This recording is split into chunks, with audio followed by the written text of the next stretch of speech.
Hey guys, welcome to the channel. And in the background here, you have some really cool replica firearms of 1/3 scale.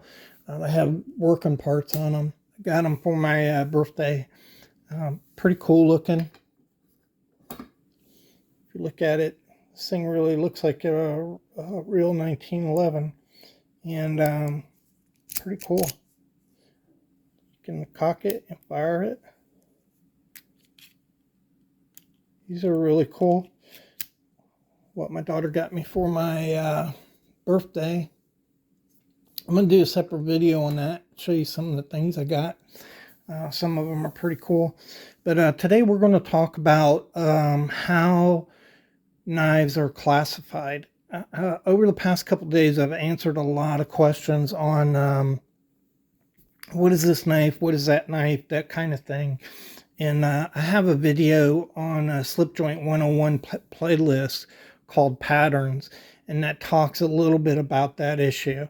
But this is going to be a more general conversation about how you classify knives, and maybe that'll help some of you guys out as you look at these knives. So basically, you got nowadays we classify knives under two different let's say geniuses: fixed blades and folders, pocket knives. And that's the two basic classifications that we use nowadays. This is a modern folder. Modern folders tend to function based on their pen. The blade is centered on the pen. And if you see, there's no back spring on this. And they're basically classified by their locking mechanism. And this is a liner lock. They've got frame locks. They have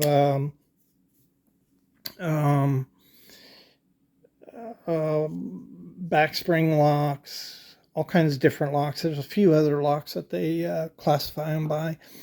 And then in that pocket knife, folding knife classification, you have some breakdown between traditional folders and modern folders. Again, modern folder, it's going to function off of the pen mainly. There are also some different variations, but I'm not going to go into that right now. And the traditional folder operates off of a back spring. This is a folding hunter. The back spring doesn't lock it, but it holds it open. Some of these do lock, but if the blade is working off of the back spring, it's a slip joint knife or traditional folder. And that's what we're going to be talking about today. And so when you talk about traditional folders, they fall broadly under three classifications. I call them large families. And so that first family is jackknives. Jackknives have one or more blades attached to one end. They're pretty good size. Most of them are around the 3.5 inch and up. Jackknives can go all the way up to 6 inches. And they're meant for medium to heavy EDC use. This is a medium use jackknife here, about 3.5 inches. And then you have multi-blades. Multi-blades, the National Knife Collectors Association has distinguished multi-blades as having 3 or more blades. But this 4-blade utility knife is primarily what we think about when you think about a multi-blade knife. Those get bigger when they're bigger. This is 4.25 inches. Usually we lump them into a category called sportsman's knives. There is some variation on this though. And so multi-blades, a lot of knives fall into that multi-blade category, like smoker's knives. This knife right here would fall into that category. It's 3 blades, and it would be considered a multi-blade. But this knife has a special classification we'll talk about in a minute. And so you have jackknives, you have a large family of multi-blades, and then you have pen knives. Pen knives have one or more blades set at opposite ends. So these are small, lightweight, thin knives, and I just stabbed myself. Generally, I consider a pen knife if you can put it in your pocket and not really feel it, your top pocket, then I would just call that a pen knife. Those are your basic classifications, and when you get a knife and look at it, you're going to place it into one of these classifications. And then from there, the knives also have sub-classifications, and that's where we get into patterns and also the purpose of the knife. So these are called folding hunters. It's a sub-classification of jackknives. They're large, 5 inches or better usually, and have large, stout blades. A lot of them are single-bladed, some are double-bladed. Some have other features to them, like a corkscrew on the back. But this would be a folding hunter based upon its size and purpose. So you can see where I cut myself just then. This one is a swell center single blade folding hunter. We call this a Coke bottle, but there are other designs of folding hunter. So there's clasp knives, and that would be considered a folding hunter. So now you're getting down to, you have it, this is a jackknife, it's a folding hunter, and then you classify it by the pattern, and that's where patterns come in. This knife is a regular jack, and so it's a jackknife family, but we classify it by the pattern. These things may be additionally classified by a special purpose, and so this is a 2-blade one. And if we look at the second blade, it's just a pin blade. Some of these 2-bladed jackknives have a punch, and if it has a main blade and a punch, we call them harness knives. And that's because that's mainly what they were used. They were used by people who rode horses and used that punch to fix their harness while they were out riding. And so kind of the pattern and the general use of what that knife is for distinguishes what we call that knife. So when you look at these, with these basic classifications here, there's a lot of overlap on different knives.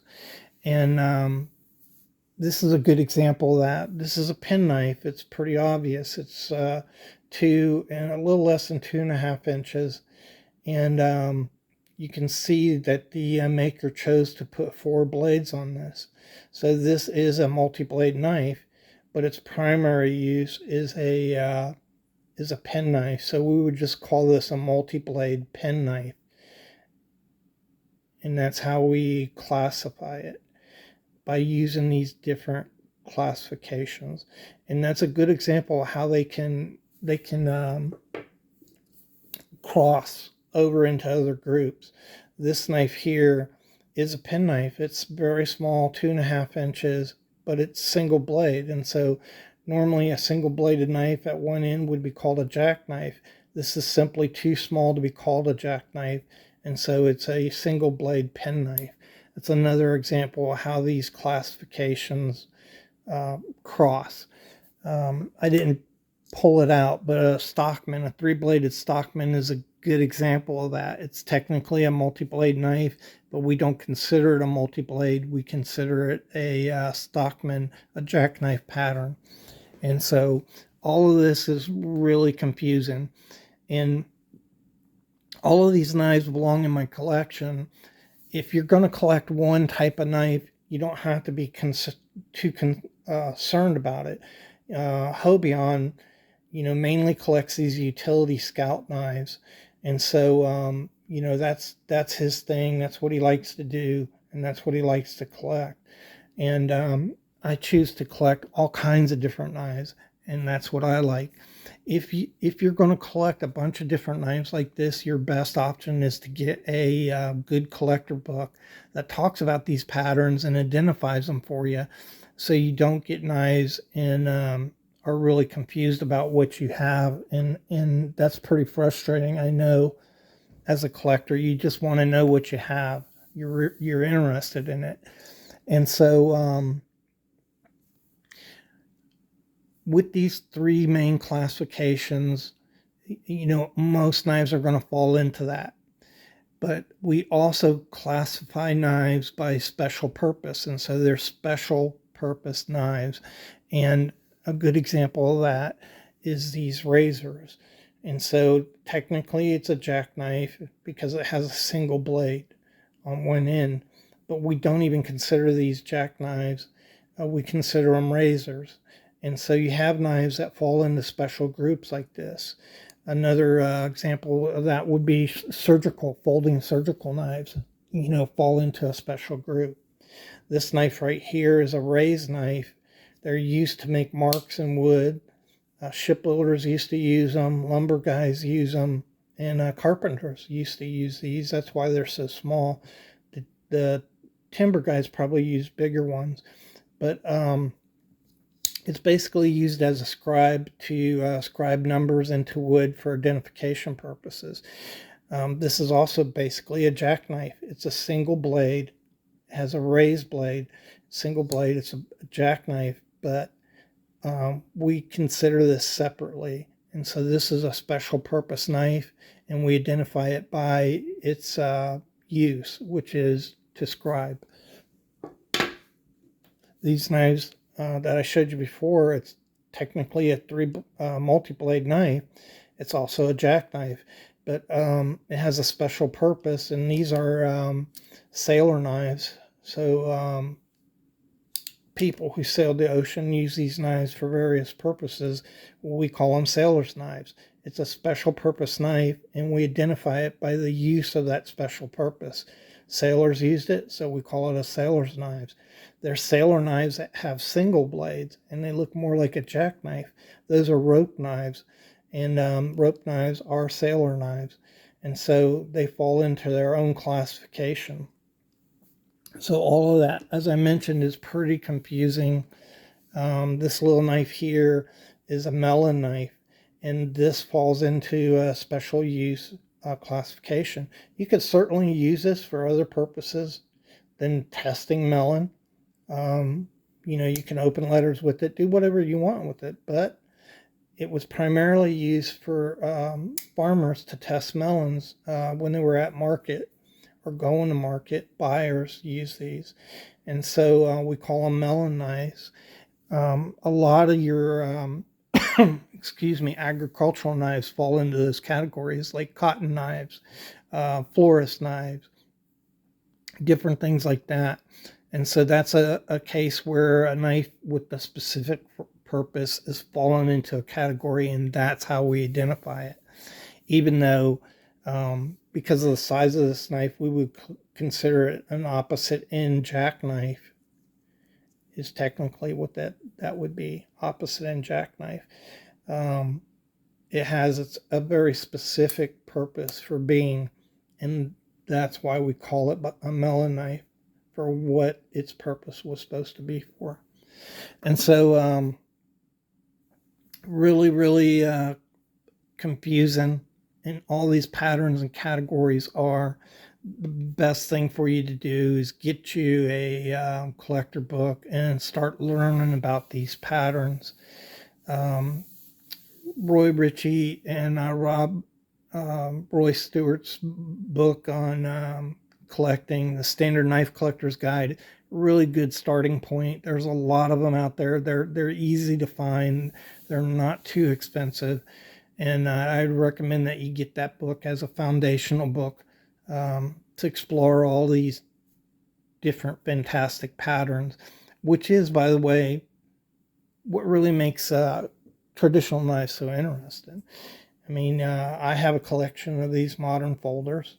They're really cool, but they're just not as interesting as these knives right here. And so I hope you enjoyed the video. I hope it helped you out. And remember, you'll know the truth. The truth will set you free. I really appreciate you guys for watching and supporting me. And if you'd like to see more content like this, it'd really help out if you subscribe to the channel. And thanks again, guys.